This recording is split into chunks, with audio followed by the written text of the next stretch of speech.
Dear students, today I am here with one of the very important topic, that is the tenses. Already we have completed number of videos on the particular topic. We have already studied the present tense, past tense, future tense. हमने सारे present, past, future tense के बारे में rules भी देख लिए, उनके नियम भी देखने के साथ साथ उन वाक्यों में कैसे परिवर्तित करना है वो भी हमने देख लिया। अब हम पुनः एक महत्वपूर्ण टॉपिक लेकर उपस्थित है और ये मान के चलिए कि ये जो हमारा टेंसेस है उसका निचोड़ है, उसका सारांश है। और अगर ये टेबल आपने बहुत अच्छे तरीके से लर्न कर लिया तो हमें नहीं लगता कि आपको टेंसेस में कभी कोई तकलीफ आएगी। और यदि आपको ये वीडियो आप अंत तक जरूर देखें, बहुत छोटा वीडियो होगा, आप अंत तक देखें और अंत तक देखने के बाद इसे लाइक, सब्सक्राइब और शेयर करना ना भूलें और जितना हो सके उतना अपने साथियों के साथ शेयर करें। और स्पेशली ये बोर्ड एग्जाम के लिए तो है ही उपयोगी, सबसे ज्यादा उपयोगी है ये कॉम्पिटिटिव एग्जाम के लिए। जो भी टीचर स्टाफ है, टीचर स्टाफ के लिए इंपॉर्टेंट है पढ़ाने के लिए, और बाकी जो स्टाफ है जो कॉम्पिटिटिव एग्जाम अटेंड कर रहे हैं या किसी और परीक्षा के लिए अपने आप को प्रिपेयर कर रहे हैं, उनके लिए ये मान लीजिए ये हमारा 33 वर्षों के टीचिंग फील्ड का एक निचोड़ है, ऐसा जान लीजिए। और चलिए देखते हैं क्या है वो tenses at a glance. So tense at a glance, हम जानते हैं टेंस के लिए क्रियाओं के 3 रूप का महत्व होता है। फॉर एग्जाम्पल यहाँ हमने मात्र एक शब्द लिया है राइट।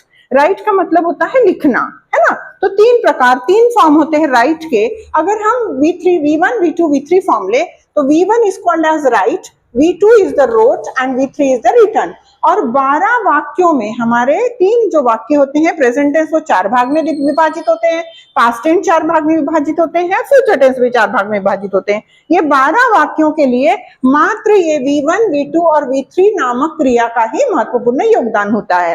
तो चलिए चलते हैं, आपके समझ के लिए हम मैक्सिमम हिंदी में समझाने का प्रयास कर रहे हैं, क्योंकि आपका बहुत अनुरोध है कि हमें हिंदी में पढ़ाना चाहिए, इसलिए हम हिंदी में पढ़ाने का प्रयास कर रहे हैं। आप देख लीजिए, tenses are redivided into 4 types: simple present tense और present indefinite tense, then simple present continuous tense, present perfect tense, present perfect continuous tense. तो ये प्रेजेंट टेंस के 4 प्रकार है, पास्ट टेंस के 4 प्रकार है, फ्यूचर टेंस के 4 प्रकार है। ओके, चलते हैं प्रेजेंट टेंस के 4 प्रकार देखते हैं। प्रेजेंट टेंस का पहला सिंपल इंडेफिनाइट टेंस होता है, उसमें राइट जो है वो V1 फॉर्म में होता है। Present indefinite tense, simple present tense में क्रिया जो होती है वो V1 फॉर्म में होती है, तो यहां होगा V1। अगर नेक्स्ट कंटिन्यूअस में हम चलते हैं तो यहाँ क्रियाओं के साथ साथ V1 फॉर्म के साथ साथ ING लगता है। जैसे देख लीजिए, राइट के आगे राइटिंग ING लग गया है, तो राइट, राइटिंग, राइटिंग, राइटिंग लग गया है। अगर आई है तो एम होगा, ही शी इट है तो ईज होगा, वी है, दे है तो क्या होगा, यू है तो आर होगा। तो ये इस प्रकार से am writing, is writing, are writing. Okay, then अगर परफेक्ट टेंस में चलते हैं तो वहां V3 फॉर्म में क्रिया उपयोग में आएगी, राइट, रोट, रिटर्न। तो यहाँ पर रिटर्न नाम की V3 फॉर्म की क्रिया का उपयोग होगा और यहाँ पर लगेगा हैज और have. Okay, so these are the things we will get. Then perfect continuous में क्या लगेगा, परफेक्ट कंटिन्यूअस में भी V1 ING रहेगा, तीनों जगह पर V1 ING, यहाँ और यहाँ दोनों जगह V1 ING रहेगा।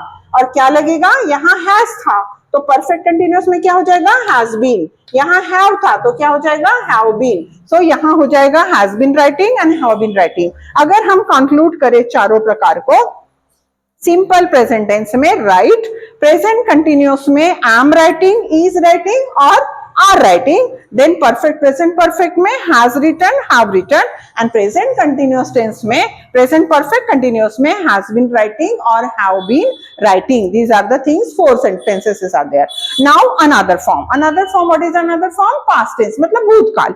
अब भूतकाल में चलते हैं तो simple present, simple past tense, that is past indefinite tense. यहाँ पर एक ही वर्ब ऐसा है, एक ही जगह 12 में से एक ऐसी जगह है ये, that is simple past tense, जहां पर क्रिया V2 फॉर्म में ली जाती है, राइट, रोट, रिटर्न। तो यहाँ पर रोट लिखा जाएगा, यहाँ V2 फॉर्म में लिया जाएगा।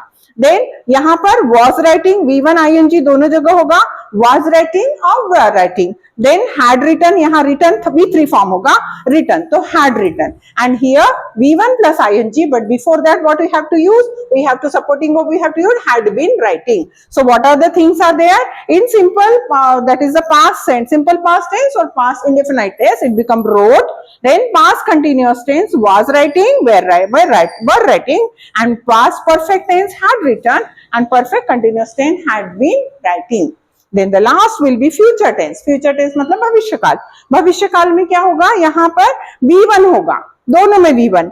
चाहे हम shall ले ले, I है, we है, तो shall लगता है, तो V1 यहाँ भी होगा, shall write और will write. Okay, so V1 form. Then in the continuous tense, future continuous tense, here V1 and ing, shall be writing or will be writing. Then another future perfect tense, shall have written. Here V3 form we need to write. So shall have written and will have written. And the last will be the V1 ing. So shall have been writing, will have been writing. So what are the four things in the simple indefinite? That is simple tense of the future, simple future tense, or future indefinite tense. That is shall write, will write.